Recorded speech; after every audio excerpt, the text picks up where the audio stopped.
I was teaching a university class on evangelism and discipleship on the subject of the organic church, and there was a young couple in that class who didn't realize it at the time, but in the next 3 years they were going to be married, and they were asked by their district to go move into a small house on a small street in a small neighborhood of urban Cleveland, Ohio. And as they moved into that neighborhood, they began to wonder why it was that they're there. What were they doing, really? This past summer, I had the opportunity to go to visit them and to ask them a little bit about their lives and kind of catch up a little bit since they've graduated from college. And as they were describing, you know, what they were up to, they talked about their neighbors, and they kind of went around each neighbor. You know, their neighbors from Mexico, and their other neighbors from Jamaica, and their other neighbors from East Europe, and they just kind of went and pointed to all the houses and talked a little bit about the families inside and a little bit about the makeup of the families and how, you know, the multiple generations would live in this house, and this was just a young couple, and this was a single guy, and they also talked about how they would invite some of the kids from the neighborhood into the house, and Olivia would use her skills in art and craft to you know, teach some of the girls how to use paints and to make these really cool little art projects. And she'd also show them how to bake and maybe bake some cookies for them and that kind of thing.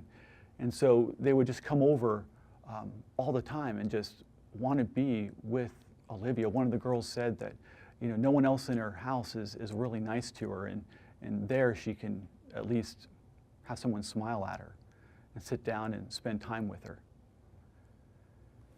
It's been difficult for them because, you know, as they moved into this next phase of their life, they see some of their friends go off and graduate now from grad school, maybe even become medical doctors or pursue that next promotion at work, maybe buy that brand new house in the suburbs or that brand new car, and you know, here they are in this small house in this small neighborhood and not feeling like they're doing much.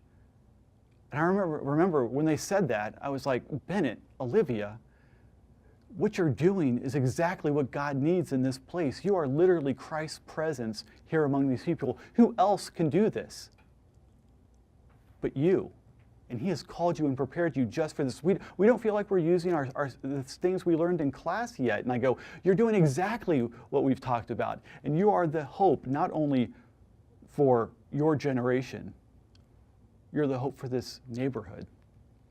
You're the one making that connection, and no one else can do that like you guys.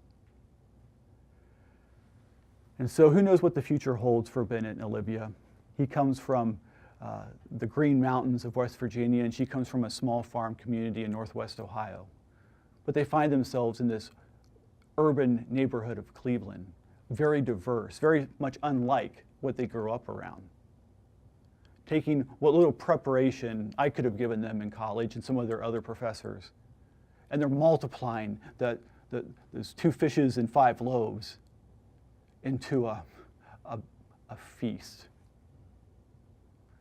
where Christ is sitting at the table along with them as they invite their neighbors and show them what the kingdom can be right where they live.